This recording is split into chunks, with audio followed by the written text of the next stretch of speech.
Order! Order! You are an incorrigible delinquent at times.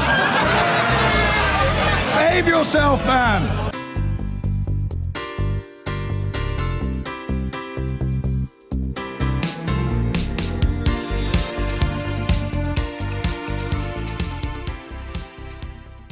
Now, in the American presidential race, the black vote is taking center stage for Democratic contenders Hillary Clinton and Bernie Sanders.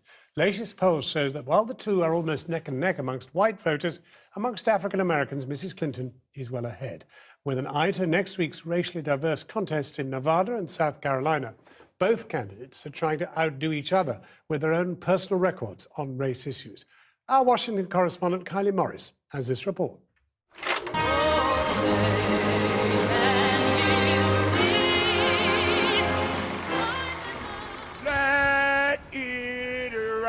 These days in America, you've as little chance escaping the US presidential election as escaping the winter weather. Let it rain. Oh, lift your voice up, Zion, and say it. The race for each party to choose a nominee is at its most intense.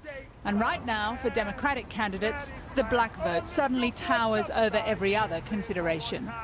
Open the floodgates of heaven. Hey! Today, Hillary Clinton walked on stage in Chicago hand in hand with the mother of Sandra Bland, who enthusiastically endorsed the former Secretary of State. From now until November, let's fiercely support this lady. I present to you Secretary Hillary Rodham Clinton, our next president. Geneva Reed Veal's daughter was pulled over in Texas last year when police say she failed to indicate she was changing lanes. Get out of the car! And then I will light you up. Get out! The 28-year-old was arrested and put in a jail cell where she was found hanged 3 days later.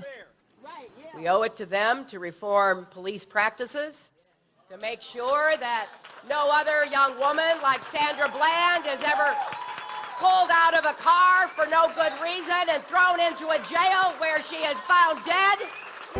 The African American community knows that on any given day, some innocent person like Sandra Bland can get into a car, and then 3 days later she can end up dead in jail. Bernie Sanders understands too the potency of the Black Lives Matter movement. The daughter of Eric Garner endorses him in this atmospheric campaign video, which recalls the death of her father at the hands of the police. She describes Bernie Sanders as the candidate most likely to end institutional racism. He's not scared to go up against the criminal justice system. He's not scared. It's a far cry from the first time a somewhat startled Senator Sanders encountered Black Lives Matter protesters early in his campaign last year. Organizing the black community is much newer for Bernie than it is for Hillary. Hillary's been involved in some significant way with the black community all her life. Bernie's involvement has been episodic. Watching from his Baltimore offices, Billy Murphy prefers Hillary to Bernie. The lawyer for the family of Freddie Gray sees her as the natural successor to America's first black president. But he warns against any lazy play from any candidate for the black vote. You know, black community is not a one-trick pony where race is the only issue. I mean, we're just as concerned about foreign policy as any other group in this country. We're just as concerned about maintaining safety and security in this country. Over lunch at the seafood counter in the city's historic market, voters are chewing over their options. Well, I'm a Democrat. I love Obama, and so she's going out. I mean, Obama's going out. Hillary's coming in. I'm torn. I'm on the rope still. Bernie says good stuff, but I just don't know if he can be able to get all of it to go through. So I don't know. Has any of them ever lived in the hood? Which one of them can say that they lived in poverty? That's just how I feel.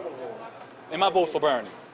And I'm going to leave it at that. As far as who has the most experience and who's more capable of dealing with our issues, I definitely believe it's Hillary. Among their choices, one strong message. No one owns the black vote, and it can't be taken for granted. Kylie Morris, Channel 4 News, Baltimore. Well, we're joined now from Columbia in South Carolina by Erica Garner. She's the daughter of Eric Garner, who died whilst being apprehended by the police, and who we just saw in Kylie's piece endorsing Bernie Sanders. Thanks very much for joining us, Erica. I wondered, Did you, I mean, you became an activist after your father's horrible killing by the police. Did you voluntarily join Sanders' campaign, or did he approach you? What I always say is I injected myself into this campaign. I reached out to his campaign director, Simone Sanders, and we've been talking about how he was going to roll out my endorsement. Besides my protesting, I've been traveling around the country, talking on panels, just giving my story and trying to get justice for my dad. And I reached out to the Bernie Sanders campaign, and I asked them, however I can help, what do I have to do? And we just went from there. Do you think that the black community generally really have much of a sense of Bernie Sanders? I mean, it has been said that because he comes from a very white state, that he doesn't have much traction in the black community. Are you finding that, or is he turning that round? A lot of people are saying that he's from Mount Vernon, but he said verbally out his mouth that he's from Brooklyn, and I live in Brooklyn. And he told me, I learned that he's from the same neighborhood that I grew up in Brooklyn, which is made up of a lot of immigrants. He said that his father was a Polish immigrant, and he did grow up in a low-income tenement, and he did grow up in poverty. So I feel grounded to him. I feel connected to him. He protested his whole life, and he was involved in the civil rights movement. A lot of people don't know that. And, you know, he stood with black people when it wasn't popular. He's talking about black issues. He's been talking about not only our tragedies and mentioning the names of Sandra Bland and my dad as a political pawn.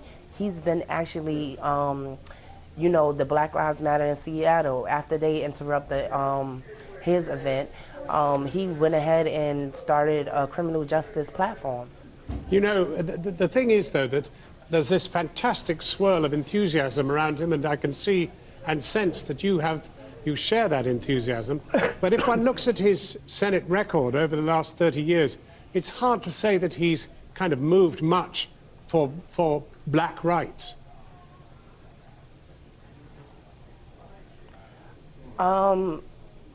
I just know that what I like about his history, about marching with Martin Luther King, being arrested for housing inequality in the 1960s when he was 22. So he stood with Martin Luther King when the FBI declared him a national threat. And for him to be a white man, that speaks a lot to me. And in your community, the people around you, are they beginning to move towards him? I mean, are you finding any resistance, or people are really saying, yeah, actually, you're right, Erica, we'd like to join up?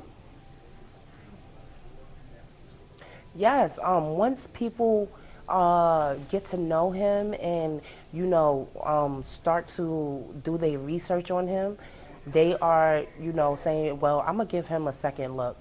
I'm going to support Bernie. I can feel the burn out here. I've been canvassing, making phone calls and knocking on doors. And once I, you know, start to explain, you know, what Bernie Sanders is about, I see them, you know, gravitating towards him. Just one last question. There's Hillary, a woman with a good record on black rights. Why Bernie and not Hillary? I just feel, like I said earlier, like I'm connected with him. He came from poverty. He lived in the same neighborhood that I am, and Martin Luther King is an idol of mine, and I believe that he will continue on with Martin Luther King's dream. Great stuff. Thank you very much indeed, Erica Garner, for joining us. Thank you.